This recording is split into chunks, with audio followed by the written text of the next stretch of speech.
Assalamualaikum dan salam sejahtera. Bersama kami Berita di TV. Jangan lupa untuk follow Facebook Malaysia Deadline dan YouTube Deadline TV.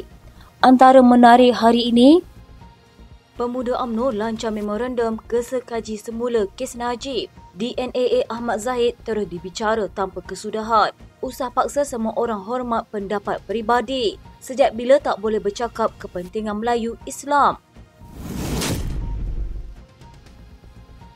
Seorang pemimpin terkenal UMNO menyarankan agar himpunan yang dirancang Perikatan Nasional diadakan Sabtu ini dihadapi dengan satu lagi perhimpunan. Kata Jamal Yunus Zarif, langkah itu dibuat bagi menyelamatkan negara ini daripada pembangkang terbabit. Katanya pemuda PN nak buat demo depan Sogo pada 16 September ini. Jom baju merah turun juga selamatkan negara daripada puak PN. Jamal merupakan Ketua UMNO Sungai Besar di Selangor. Semasa Barisan Nasional masih menjadi kerajaan, dia dikenali ramai sebagai Ketua Kumpulan Baju Merah yang kerap mengadakan demonstrasi menyanggah pembangkang. Pada 10 September lalu, pemuda PN mengumumkan rancangan mereka untuk berkumpul bersama beberapa NGO sebagai tanda protes terhadap keputusan Jabatan Peguam Negara menghentikan prosiding kes rasuah dan pengubahan wang haram terhadap Timbalan Perdana Menteri Datuk Seri Ahmad Zahid Hamidi. Ketua Pemuda PN Ahmad Fadli Syahari berkata, himpunan Gerakan Selamatkan Malaysia tersebut dibuat bagi membuka mata rakyat mengenai kes berkenaan. Himpunan tersebut dijadual diadakan pada Sabtu sempena sambutan Hari Malaysia. Pemuda UMNO akan melancarkan satu memorandum untuk menggesa kajian semula berhubung pertuduhan terhadap bekas Perdana Menteri Najib Razak. Ketua Pemuda UMNO Dr. Muhammad Akmal Saleh berkata, ini selepas dakwaan dokumen bocor yang dikenali sebagai memo dalaman berkaitan pertuduhan terhadap Najib dan bekas Ketua Setiausaha Perbendaharaan Muhammad Irwan Siriga Abdullah. Katanya pemuda UMNO ingin melancarkan satu memorandum untuk Najib Razak. Seperti sedia maklum, tempoh hari pemuda UMNO seluruh negara telah melakukan laporan polis untuk menuntut kesahihan memo dalaman. Sehingga kini masih lagi kami tidak mendapat apa-apa respon dari Peguam Negara. Maka tindakan selanjutnya yang lebih agresif, kita akan kumpul seluruh negara untuk kita minta agar kajian semula bagi kes yang masih lagi dalam tempoh pendakwaan. Katanya sahib itu percaya bahawa Najib dijadikan sebagai mangsa pendakwaan terpilih sekiranya dakwaan memo dalaman memang wujud.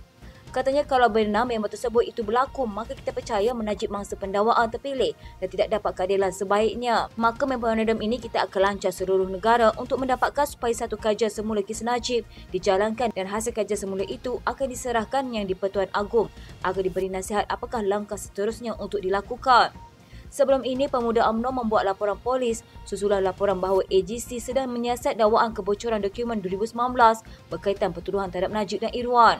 Dokumen itu didakwa sebagai memo dalaman dari pasukan pendakwaan IPIC yang ditunjukkan kepada bekas Peguam Negara Tommy Thomas. Dokumen pada 2019 yang kemudian tular itu mencadangkan 6 pendakwaan terhadap kes rasuah Najib dan Irwan digugurkan atas alasan pihak pendakwaan merasakan tiada kes yang kukuh dapat dikemukakan kepada mereka berdua. Thomas sebelum ini berkata dia tidak ingat mengenai memo dalaman itu. Najib dan Irwan pada 2018 dituduh bahawa Seksyen 409 Kanun Kesesaan atas kesalahan pecah amanah melibatkan dana kerajaan 6.6 bilion ringgit. Susulan itu anak Najib, Noriana Najwa menggesa AGC untuk melakukan perkara yang betul dan menggugurkan 6 pertuduhan rasuah terhadap bapanya dan Irwan. Dakwaan Barisan Nasional kehilangan 27,000 undi Melayu pada pilihan raya kecil Parlimen Pulai dan Dewan Undangan Negeri Simpang Jerang pada Sabtu tidak perlu dibangkitkan lagi. Setiausaha UMNO Johor, Datuk Abdul Halim Sulaiman berkata, ini kerana BN dan Pakatan Harapan sudah menang PRK tersebut dan dakwaan itu sudah tidak relevan. Katanya kemenangan ini membuktikan hasil usaha keras jentera UMNO yang ikhlas berjuang memenangkan calon PH itu membuahkan hasil. Dakwaan ada ahli UMNO tidak keluar mengundi dan menyokong Perikatan Nasional adalah andaian semata-mata. Bagi kami yang bekerja di bawah ini adalah kemenangan yang diraih pada PRK ini. Jika dia, Isham Jalil bercakap atas kapasiti ahli Majlis Kerja Tertinggi UMNO tetapi tidak turun membantu pun tidak ada gunanya. Pada Ahad, Isham mendakwa BN kehilangan 27,000 undi Melayu pada PRK Parlimen Pulai dan Dun Simpang Jeram yang mungkin disebabkan pengundi Melayu tidak keluar mengundi atau sudah mengundi PN. Sementara itu, Abdul Halim yang juga Ketua UMNO bahagian Tebrau berkata, apa yang penting, jentera sudah bekerja keras untuk memastikan kerajaan perpaduan yang diasaskan PH dan BN menjadi lebih kukuh dan dipercayai. Katanya kemenangan PRK itu membuktikan kerajaan BN di Johor dan juga kerajaan pusat berjaya menjalankan kesefahaman utuh dalam membentuk kemenangan calon daripada Parti Amanah Negara. Katanya ini membuktikan bahawa dalam membentuk kerajaan, UMNO dan BN benar-benar ikhlas yang berjaya diterjemahkan secara berkesan pada PRK ini. Tambahnya, peratusan keluar mengundi rendah boleh dipengaruhi pelbagai faktor seperti pengundi luar tidak pulang atau tidak menganggap PRK ini penting. Namun, itu tidak menjejaskan peluang PHBN untuk menang. Keputusan Mahkamah Tinggi Kuala Lumpur yang melepas tanpa membebaskan Datuk Seri Dr. Ahmad Zahid Hamidi ternyata tidak berkesudahan apabila ia menjadi kecoh sewaktu sesi perbahasan kajian separuh penggal Rancangan Malaysia ke-12 di Dewan Rakyat pada Selasa.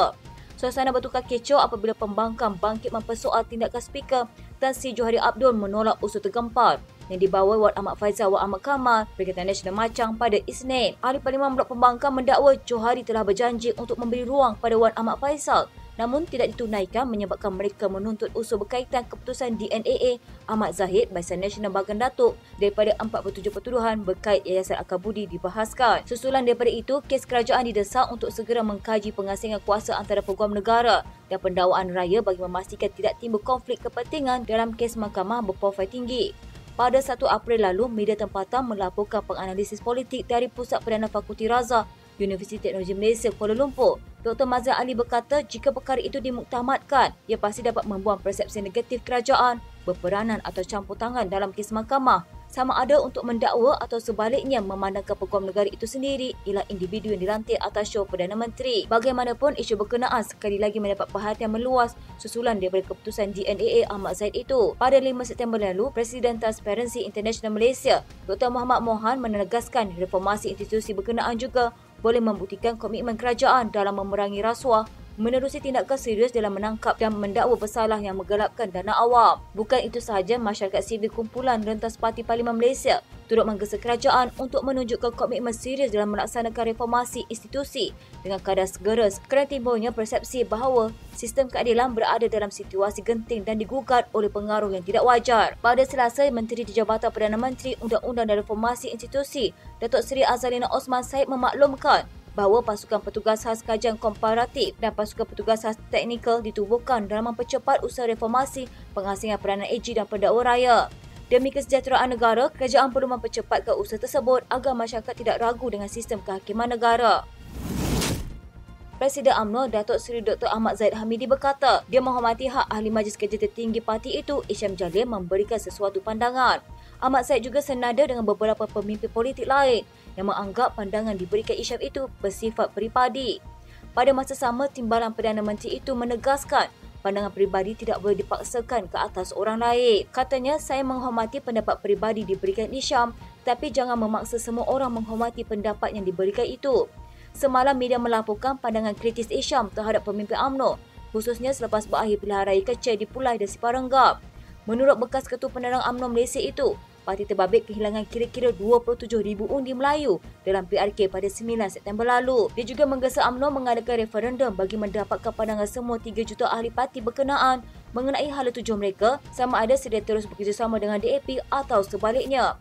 Sebelum ini, dia juga menggesa UMNO mengadakan perhimpunan khas ekor orang kegagalan parti itu dalam pilihan raya negeri di 6 negeri pada 12 Ogos lalu. Mengulas mengenai cadangan referendum oleh Isham, Ahmad Zahid menolak idea berkenaan. Katanya, kenapa perlu referendum? Tak perlu referendum. Sementara itu, Ahmad Zahid enggan mengulas lanjut mengenai dakwaan Isham akan dipecat kerana lantang mengkritik kepimpinannya. Katanya, dia lebih tahu daripada saya, itu masalahnya. Tan Sri Muhyiddin Yassin menggesa kerajaan menghentikan tindakan siasatan dan pendakwaan terpilih atas alasan 3R semata-mata untuk menutup mulut rakyat. Ahli Parlimen Pagut itu berkata beliau telah berkali-kali disiasat dan berhadapan pendakwaan jenayah hanya kerana menyuarakan keresahan orang Melayu dan Islam. Begitupun pemimpin di blok kerajaan yang mengeluarkan kenyataan jahat dan mengapikan sentimen perkauman tidak pula dikenakan tindakan. Katanya, adakah saya sebagai pemimpin Melayu dianggap sebagai penjenayah semata-mata kerana menyuarakan kepentingan orang Melayu dan Islam? Sejak bila pemimpin Melayu di negara ini sudah tidak boleh bercakap mengenai kepentingan Melayu dan Islam? Penjajah British telah lama meninggalkan tanah air kita. Tetapi nampaknya dasar yang dilaksanakan oleh kerajaan hari ini agak lebih teruk daripada dasar penjajah. Beliau berkata demikian ketika membahaskan kajian separuh penggal Rancangan Malaysia ke-12 di Dewan Rakyat pada Rabu. Sebelum mengakhiri perbahasan, Muhyiddin turut mendoakan Malaysia sentiasa aman, maju dan makmur dengan rakyatnya yang berbelang kaum dan agama hidup rukun dan hormati.